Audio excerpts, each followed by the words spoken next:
Really neat win. First time part of this rivalry. You could feel the energy from our fans. I can even imagine what it'd be like if it was full. Our players with that great sideline energy. We didn't play great.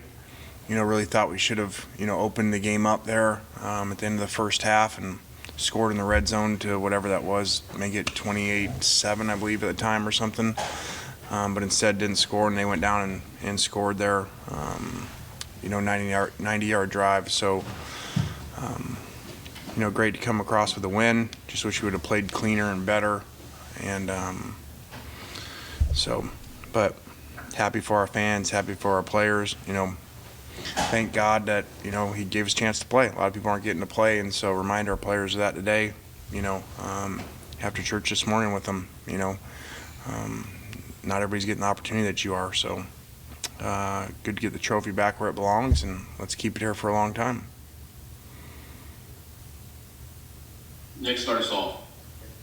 Lane, just how crucial was that fumble on the 1 yard line in the first quarter and the turnaround to that's a 14-point swing there in a game that could have been tied early? Yeah, it really was. Obviously, big momentum swing. Almost scored on it. So, that was huge, and a lot of really close plays that were reviewed today, and that's what happens in rivalry games. Usually, records don't matter, and they're very competitive. I was concerned, we'd struggle in this game, so that's why we brought Knox here. And, I think every time you come, we win, right? No. No? What game did we lose? Florida and Alabama. Oh, yeah, that's right. Well, maybe if you get a haircut. Good to Joe.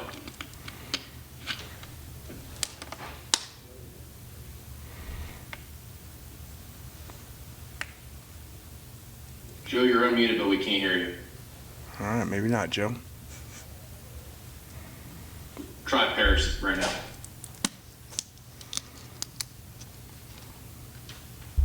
Paris, go ahead.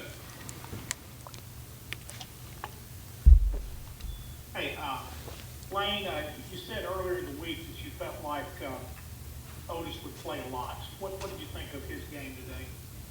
Well, I'll have to watch the film for that. As you guys know, kind of on that side, I'm kind of making adjustments. So sometimes I don't see all the plays, and but sounds like he did some good things. But I'll have more for that, more on that Monday. Go back to Nick. You talked about the red zone a little bit. Just was there a common theme you were seeing, or was it just a couple of plays that went wrong? Well, the first one, the ball's right in your hands, you drop it. So, that's nothing they did.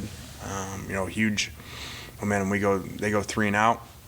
We're going to go right down the field, and score there. And, we drop it. So, big, I think three possessions in the red zone where we only got 3 points out of all three, would have made the game a lot different. Go ahead, David.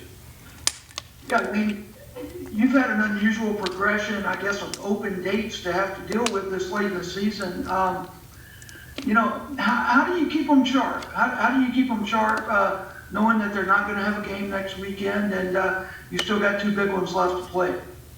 Yeah, it's almost like we play, we don't play, we play, we don't play. So, we talked about it today, just finding that out.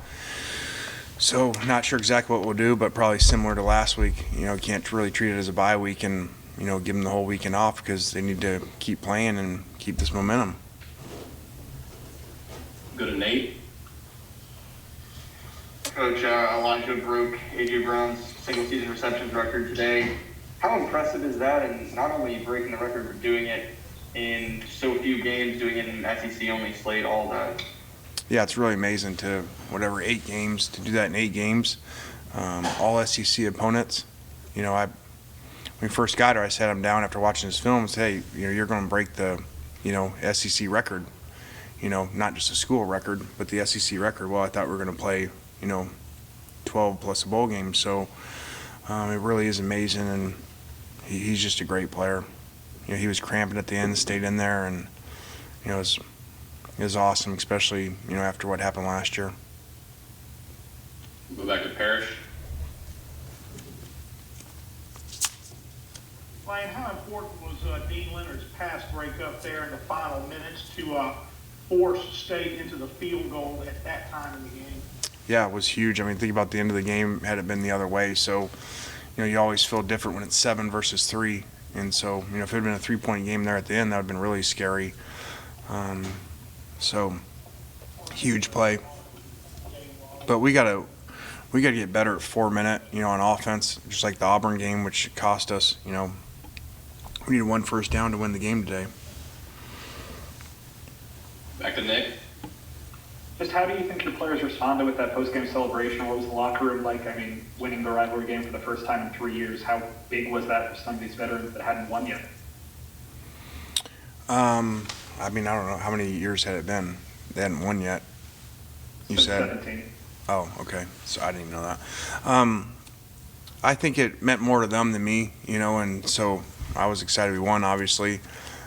But, they've been here, a lot of them growing up here, so, it kind of means more to them. But I was excited, obviously, after the win, but then to see them in the locker room, it was like won the, Super Bowl, which was neat to see them so excited. So they put a lot of work in to get to this point.